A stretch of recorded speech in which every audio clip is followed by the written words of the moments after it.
The world of 1914, a time of modern technology, culture, and fashion.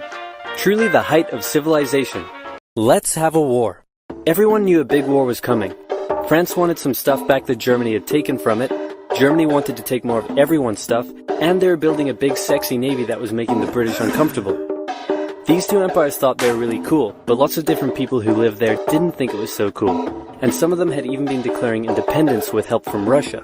Everyone was talking about each other behind each other's backs, throw in the fact that military technology had come a long way since the last major war, and suddenly everyone was pretty eager to beat each other up. In this area of Austria-Hungary live some Serbs and Bosnians who hated living in Austria-Hungary. So the Austro-Hungarian Archduke Franz Ferdinand goes there for a nice drive in an open-top car with his car's route published in advance.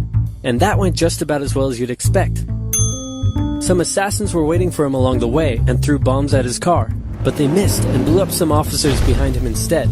So the Archduke goes into hiding, leaves Sarajevo, and the whole war never happens. Except no, the Archduke doesn't leave, but instead goes back out in the open-top car to visit the injured officers in hospital. The driver takes a wrong turn and by sheer coincidence gets stuck beside one of the failed assassins, who shoots him.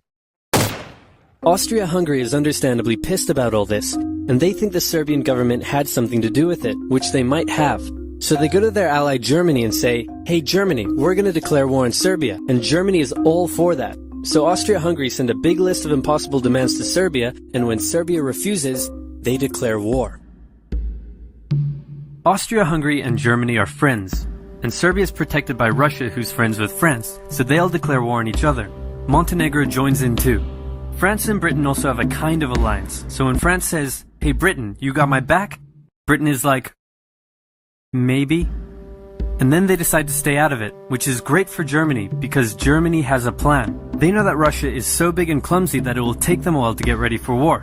So with this guy in charge, Germany will send all its troops into France at lightning speed while Russia's getting ready, defeat France, then move all the troops to Russia and defeat Russia, and then we all speak German and eat Pfefferpottast every day. Just one problem.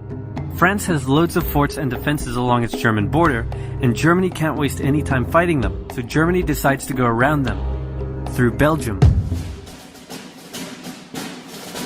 Belgium is neutral, but Germany wants to march 750,000 troops through it to get around France's defenses. They're hoping Belgium will just kind of sit down and shut up, but they don't. They fight back, and they're pretty good too, so they slow the Germans down. What's worse is that Britain shows up, and they're pretty pissed that Germany's invading neutral countries. So now Britain declares war on Germany. So Germany push on through Belgium and commit some atrocities along the way. They also wear spikes and sometimes skulls on the uniform. So if you're trying to not look like the bad guys, good job. The Allies have a propaganda extravaganza, and this starts having an influence around the world, notably in America. The US President Woodrow Wilson sees himself as a bit of a Jesus figure, and spends most of the war trying to get everyone to just hug it out. But there's also a large population of ethnic Germans living in the United States, and when the war first broke out, they were like, "Yay, Germany!" But now that they're committing atrocities in Belgium, they're less enthusiastic. Let's play Spot the French Soldier. Did you see him? Easy, right? He's wearing a bright blue uniform with red trousers. And do you know who else spotted him easily too? The Germans. So when the French were slowly marching in columns through the countryside, the Germans easily tore them to shreds with their giant guns. All the nations involved in this war went in with an old-school war mentality, and all of them had to update their uniforms and tactics a lot during the Great War. Because this war was going to be like nothing anyone had ever seen before. Russia's ready for war, and way earlier than expected. Hey Austria-Hungary, can you get on top of that? Oh yeah, sure, we've got this. Nope. So Germany has to send some troops back to the east to defend against the Russians. The chief of staff of the Austro-Hungarian army is this guy, and although he is handsome, he turns out not to be the best military strategist. Austria-Hungary constantly ignores Germany's advice, and then comes running back to Germany whenever they get in trouble.